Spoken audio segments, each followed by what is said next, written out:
오늘은 일반 약제 DR에 대해서 한번 확인 점검차 동영상 한번 만들어 보겠습니다.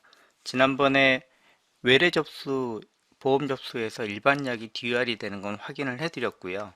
저희가 일반 접수에서 DR이 안 되는 부분이 있었기 때문에 오늘 점검차 동영상으로서 일반 보험 말고 일반 접수한 경우에 있어서 약제가 잘 DR로 전송이 되는지 요걸 말씀드리고 또 어떻게 이루어지는지도 전반적으로 좀 설명을 드리려고 합니다. 먼저 일반으로 변경을 하고요.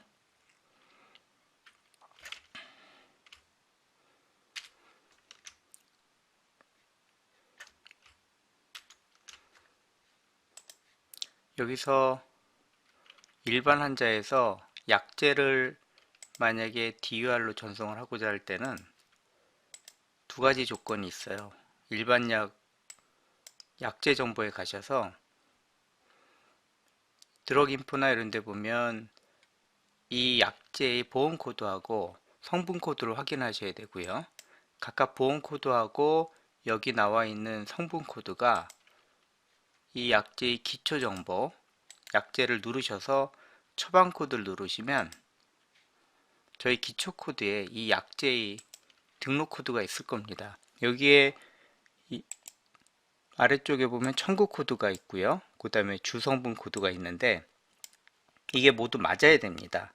이 조건이 맞은 상태에서 처방을 낸 일반 약제에 대해서만 DUR 전송이 되니까 기초정보에서 제일 먼저 해줘야 되는 작업이고요. 그래서 이렇게 처방을 냈다고 하면 일반 접수로 한 건입니다. 그래서 저장을 한번 눌러 볼게요. 완료.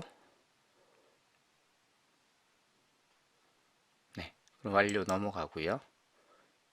이 부분에 대해서 차후에 저희가 이제 메시징을 처리를 하려고 하는데 일반 약 DUR이 강제사항은 아닌데 신병원에서 거의 반강제적으로 이 전송을 의무화하고 있어서 나중에 이제 정신과 환자라든가 산부인과 환자는 좀 문제가 될 수 있을 것 같아서 저희가 이 일반 약 DUR을 하게 되는 경위와 배경, 신병원에서 인증 소프트웨어 상에서 이 DUR을 반강제화하기 때문에 이 프로그램상에서 일반 약을 보내는 건 어쩔 수 없다라는 그런 멘트를 안내하려고 하고 있습니다.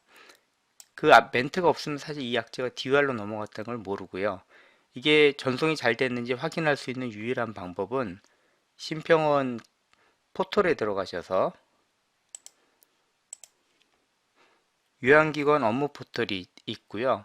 여기 보면 모니터링 메뉴에 가셔서 여기 DUR 처방 전 조회 및 취소가 있습니다.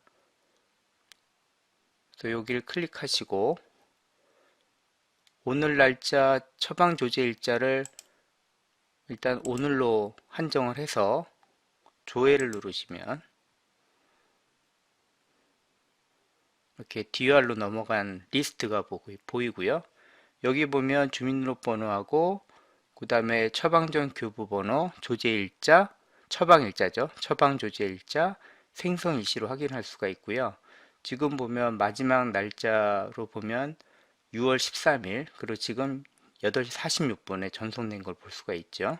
그래서 일반약 DUR도 일반 접수에서 잘 되고 있다는 것을 이번 업데이트를 통해서 아마 6월 13일 오후 8시 48분에 제가 테스트를 한 거니까 적어도 6월 14일부터는 일반 약에 대해서 DUR이 잘 전송이 될 겁니다. 그래서 보시면 이렇게 약 들어간 거, 그 다음에 처방전에 대한 일반 사항 이렇게 잘 들어가 있고요. 그래서 기존에 보험 접수한 것뿐만 아니라 일반 접수한 것도 DUR이 잘 전송이 돼서 요거 확인할 수 있는 방법까지 제가 설명을 드렸습니다. 해당 약제 처방전 취소를 하게 되면 또 어떻게 되는지 또 보여드려야 될 것 같아서 저희 약을 만약에 취소를 하고 지웠죠. 그다음에 완료를 누르면 저희가 이제 편한 게 원래는 이거를 수기로 들어가서 여기 보시면 처방전 취소 메뉴가 있잖아요. 요걸 누르면 이지스 전자차트에서 오더를 삭제하는 그 두 가지를 해야 되는데 이지스에서는 약제를 취소를 하게 되면 아까 그 메뉴에서 바로 DUR 취소 이 팝업창이 뜨죠. 그래서 어쨌든 체크를 하거든 아니면 메시지를 쓰든 간에 이렇게 선택을 하고 점검 취소를 누르면 이 취소된 게 바로 실시간으로 전송이 돼서 다시 조회를 해보면, 다시 조회해 볼게요. 여기서 다시 DVR 처방전 및 조회 및 취소, 또는 여기 목록에 있죠. 이 목록으로 가셔도 되고요. 목록을 클릭하신 다음에 여기 보시면 아까 전송 자료 구분이 완료해서 취소로 바뀐 걸 볼 수가 있습니다. 아마 이 기능도 어떻게 작동하나 궁금하셨던 분들이 있었을 것 같아요. 그래서 이렇게 약제가 삭제가 되면 자동적으로 이 신평원 DUR 처방전 조회 및 취소 창에서도 전송 자료가 취소로 연동이 된다라는 거.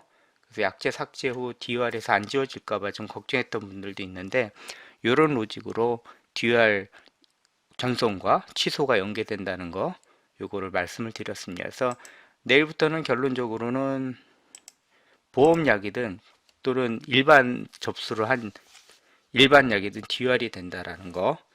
그리고 제가 단톡방에서 설명드렸지만 일반 약을 무조건 전송을 하지 않게 되면 그 통계 자료를 근거로, 이 통계가 어떻게 나오냐면 약국에서도 조제 프로그램이 있거든요. 그랬더니 저희가 아무리 일반 약을 전송을 안 한다고 해도 약국에선 100%, 거의 100% 하고 있는 거죠.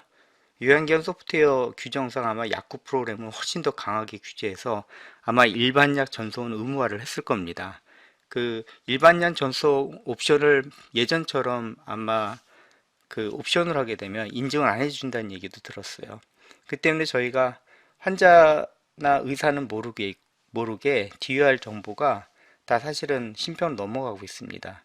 그래서 여기서 일반 약을 100% 전송 안 하는 게 좀 문제가 생길 수가 있고요. 계속해서 공문이나 또는 여러 행정적인 압력이 오니까 좀 스트레스 많이 받고 그러실 텐데, 긍정적으로 말씀드리면 예를 들어서 환자들이 그 약을 타가서 외부로 유출시킬 수 있는 그 부정한 약물 있잖아요.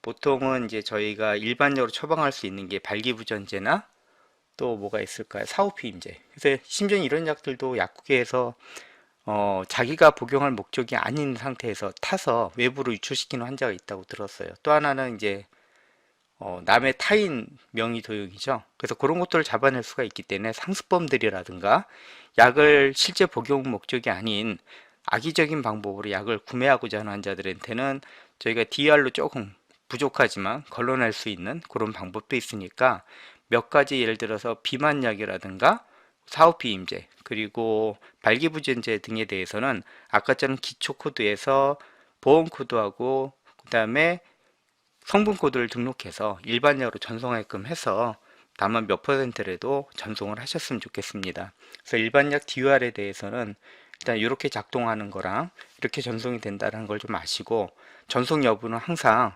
의심이 되면 DUR 신평 유한기한 포털에 들어가셔서 DUR 전송 조회 이걸 꽉 꼭 눌러서 확인해 보시면 좋을 것 같습니다.